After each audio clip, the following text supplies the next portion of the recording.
দিকে তাকালেই সওয়াব। কয় জিনিস জোরে বলেন? এক নাম্বার আন-নাযার ইলাল মুসহাফ, কোরআনের দিকে তাকালেই সওয়াব, পড়া লাগবে না, বললে তো সওয়াব আছে তাকানো মাত্রই।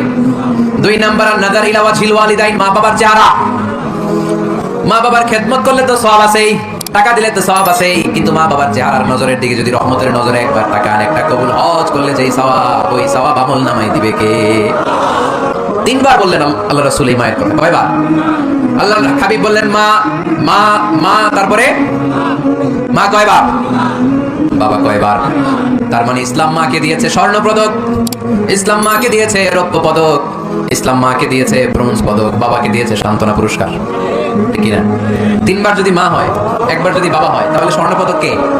রৌপ্য পদক, ব্রোঞ্জ পদক, সান্ত্বনা পুরস্কার। সুবহানাল্লাহ করতে বলেন না?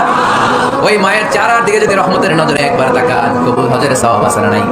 তাহলে এক নাম্বার কোরআনের দিকে নজর করলে সওয়াব, দুই নাম্বার মা বাবার চেহারার দিকে নজর করলে সওয়াব, তিন নাম্বার আল্লাহর কাবা ঘরের গিলাফের দিকে যখন নজর করে তাকাবেন 20টা রহমত নাজিল করবে কে?